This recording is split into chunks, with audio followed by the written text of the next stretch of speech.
there, my name is Sarita Ekya and I'm the owner of Spinach, a restaurant dedicated solely to macaroni and cheese. We're located in Manhattan, New York. Today I'm going to be talking about the best things to cook with baked macaroni and cheese. As you can see, I have a number of items laid out in front of me. Here we have shiitake mushrooms. Over here I have sauteed spinach.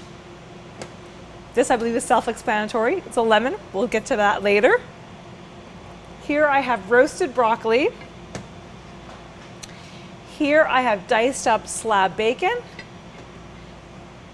And here I have roasted tomatoes. So let's start back with the shiitake mushrooms. Mushrooms are so flavorful in and of themselves. So they taste wonderful in mac and cheese. I especially like shiitakes as they have a very modest flavor, but when baked, it really comes out. So as you can see, I've pulled the stem out. You never want to use stems in shiitakes. And then I'm just going to chop it into fine slices. I'm going to take another one to demonstrate and show you. So hard stem comes out, and then we're going to dice into thin strips. These you can saute with salt and pepper. Sometimes, you know, you can add a little bit of rosemary, basil, but they're a very nice ingredient on their own to add to baked macaroni and cheese. Next, I have sauteed spinach. This is a very, very lovely thing to add to your mac and cheese to make it flavorful, but also to make it a little bit healthier. I love using my sauteed spinach with a little bit of roasted garlic if you'd like, and fresh thyme is nice, but we also add a little bit of lemon zest. Just take your lemon, and here I've got a zester. And a little lemon zest brings a really springy flavor to your mac and cheese.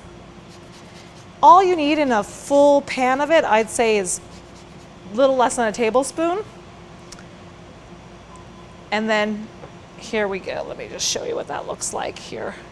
So that zest is a nice citrus touch that's not too overpowering. You don't want to overdo it. Don't add, you know, a quarter cup of lemon zest into your mac and cheese.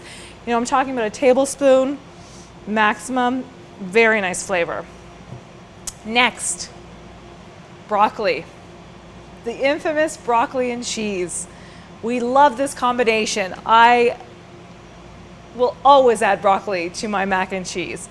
What I do recommend, instead of steaming it, is to roast it. Roasted vegetables are they've got a nice sweet taste, and it really brings out the flavors. So we've roasted our broccoli very lightly. It still has a bit of a crunch to it.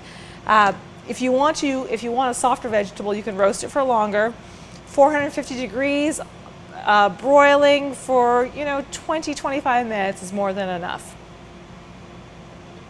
Over here, slab bacon. Do not mistake this for regular thin cut bacon you make in the mornings.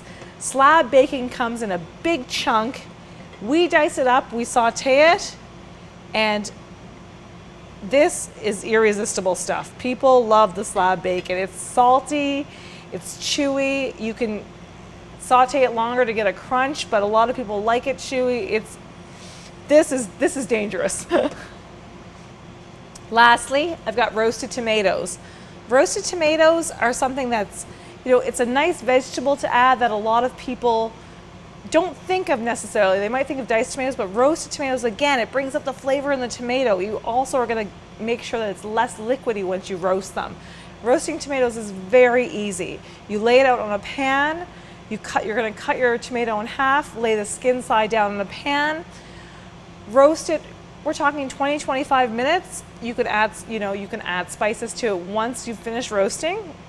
You're going to pull the tomatoes out of the oven, let them cool, peel them, add basil, salt, pepper, garlic, whatever you want to those. But we like to add basil and salt and pepper. This is a very, very nice addition to your mac and cheese. I could probably go on for hours, but this is a nice array of things that you can try out at home. And these are the best things to cook with your baked macaroni and cheese. My name is Sarita Ekya. I'm the owner of Spinach, a restaurant located in Manhattan, New York. All we serve is macaroni and cheese.